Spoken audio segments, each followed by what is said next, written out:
The FAA and the NTSB took 10 pilots, placed them in simulators, recreated the events that led to this plane falling out of the sky. Do you know how many of them were able to safely land the planes? Not one. Welcome to Watch Mojo, and today we're counting down our picks for the top 10 movies that were ruined once we found out the truth. Imagine if you had suddenly learned that the people, the places, the moments most important to you were not gone, not dead, but worse, they've never been. For this list, we'll be looking at major motion pictures that took some pretty big creative licenses with movies based on real events. Plot points will be discussed, so a spoiler warning is in effect. What movie did you learn the truth about? Let us know in the comments. Number 10, Captain Phillips. Tom Hanks may have portrayed a hero in the movie, but the truth about Captain Richard Phillips is something else entirely. You had $30,000 and a way to Somalia. It wasn't enough. In the movie, Phillips gives himself up to pirates in exchange for saving his crewmates. Yet, according to the real crew, Phillips was no hero. Left out of the entire story, says Perry, is the captain's recklessness that steered the Maersk, Alabama into pirate-infested waters. He had ignored multiple emails about staying clear of Somalia and failed to listen to his colleagues who begged him to stay clear. Then we're on our own down the coast through the Somali Basin, all the way down to Mombasa. Chief engineer Mike Perry apparently was a far greater hero, as he helped the team lock themselves downstairs while the pirates ransacked the ship. Look at me, sure. Look at me, sure. I'm the captain now. The shipping company Maersk was taken to court over the incident and later settled with the 9 crew members included in the suit. Number 9, The Blind Side. Sandra Bullock won an Academy Award for her portrayal of Leanne Toohey in 2009's The Blind Side.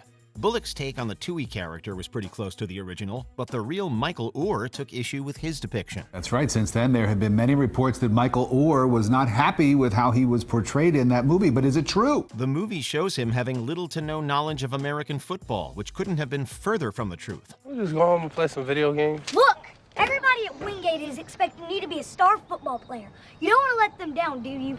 Oh, no. In an NPR interview, Oher made it clear that he had been studying the game since he was a kid. Get down, son. Get down in your stance. The movie also hastened the time it took him to take residence in Toohey's home. He stayed with countless others long before she ever offered to take him in. We want to know if you would like to become part of this family.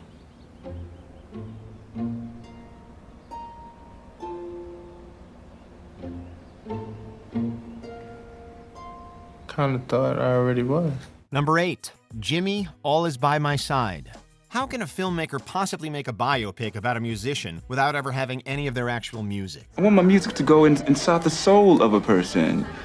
You know, for me, it's colors. I want people to feel the music the same way I see it. This was the case for this story about the life of Jimi Hendrix. Since Hendrix's estate refused to license his music, the producers framed the movie prior to his first album, giving them more creative freedom around his sound. One day, Jimmy. You've had one day in London, and you've just made such a royal mess of things. Well, I didn't plan it. They also introduced a fabricated story about Hendrix physically hurting his then-girlfriend, Kathy Etchingham. She went on record to counter the depiction on the film, defending Hendrix and claiming that he never laid a hand on her. You write out lyrics you can't even read yourself, and that's supposed to make everything all right. Number 7, Cinderella Man.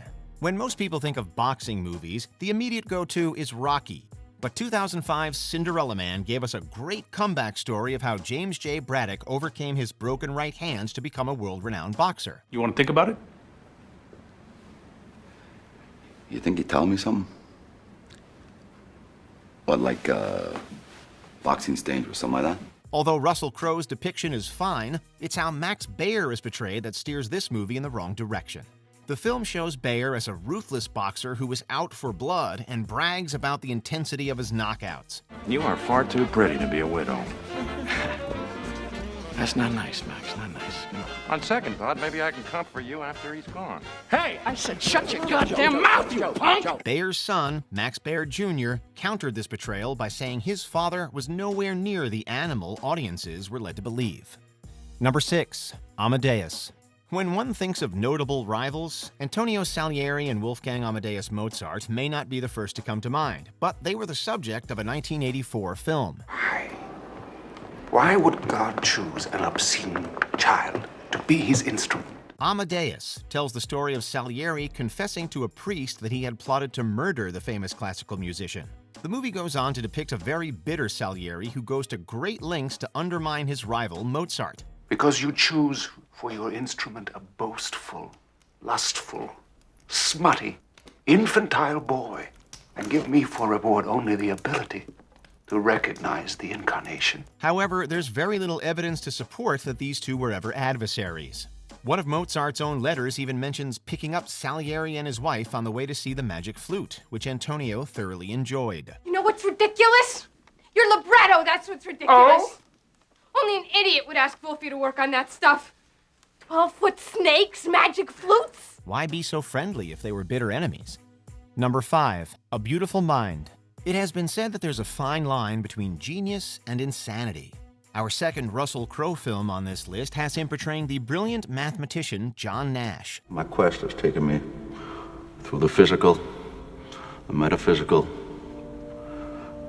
the delusional,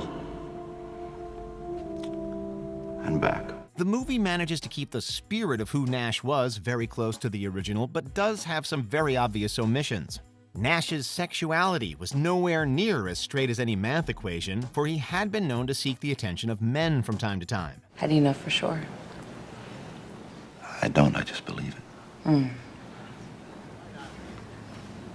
It's the same with love, I guess. The hallucinations, too, were also off the mark. The real John Nash had minor delusions and would hear the odd voice, but never experienced the full sensory delusions seen on film. Forgive me, I'm just always suspicious of new people. See you next week. I'll see you next week. So now that I know that you're real, who are you and what can I do for you? Number 4, Argo. Sometimes Hollywood wants to take credit for everything. You want to set up a movie in a week. You want to lie to Hollywood, a town where everybody lies for a living. The 2012 movie Argo is supposed to give us the story of the Canadian Caper. It was a joint CIA and Canadian venture that rescued 6 U.S. diplomats from Iran, all while pretending to be filming a science fiction movie. You really believe your little story is going to make a difference when there's a gun to our heads? I think my story is the only thing between you and a gun to your head. The film may have won Best Picture that year, but it left out one very crucial detail: Canada's role. They sought refuge in the Canadian embassy. The Canadian ambassador, Kenneth Taylor, offered them the hospitality of the embassy despite the obvious risks. When watching the film, one might think Canada was just a minor player. The truth is, much of the operation of the plan was thanks to Canadian involvement. CIA are the good guys. The Canadians are the good guys. Yeah, we're not greedy, them too. Even former President Jimmy Carter, who was in power at the time, commented on Canada's involvement. Number 3, 300. For a time, it seemed that there were countless memes and videos taken from the movie 300. Who doesn't remember hearing, "This is Sparta!" As the executive producer, Frank Miller has gone on record saying his depiction of the Spartans was not entirely accurate. In an Entertainment Weekly interview, Miller noted that his Spartans were nowhere near as brutal as the real ones. Spartans! Ready your breakfast and eat hearty. But tonight, we dine in hell! Additionally, the mere title, too, was a bit misleading, as an additional 7,000 Greek soldiers were aligned with the Spartans as well. A new age has begun. An age of freedom. And all will know that 300 Spartans gave their last breath to defend it. And let's not forget the fact that no Spartan soldier would have fought without some kind of body armor. Number 2, Pocahontas. We hate to break it to you, but we're about to poke holes in Pocahontas. It may be a beloved Disney classic, but much of the story doesn't pass the test of historical accuracy. Pocahontas, look at me. I'd rather die tomorrow than live 100 years without knowing you. Pocahontas was a real person, but that wasn't her real name. Known as Matuaka, her romance with John Smith was highly unlikely, given he was 28 and she was closer to 11. No matter what happens to me, I'll always be with you. Forever. In fact, years after his departure, she was captured by other English settlers and taken to another part of the state. There's also the question of whether or not Smith may have made up the entire story about being saved by Matuaka herself.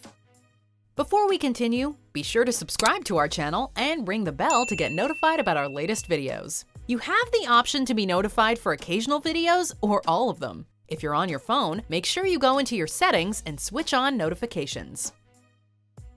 Number 1. Flight. When you hear that a movie was inspired by real events, you might be tempted to think it's all based on fact. In reality, it's a single word that dictates how much truth is actually told. It was as if I had reached my lifelong limit for lies. I could not tell one more lie. 2012's Flight was inspired by the real-life crash of Alaska Airlines Flight 261. That inspiration came from the actual role the plane performed before crashing and the cause of the mechanical failure. Oh Lord Jesus, we're inverted! Flying, listen, we're level, we can maintain altitude like this. The rest of the movie, including Denzel Washington's character, are completely fictitious. The real flight had no survivors, and there was no evidence that alcohol played a factor in the incident. Now, an initial report shows that you had alcohol in your system at a level of 0.24. Do you agree with our picks? Check out this other recent clip from WatchMojo, and be sure to subscribe and ring the bell to be notified about our latest videos.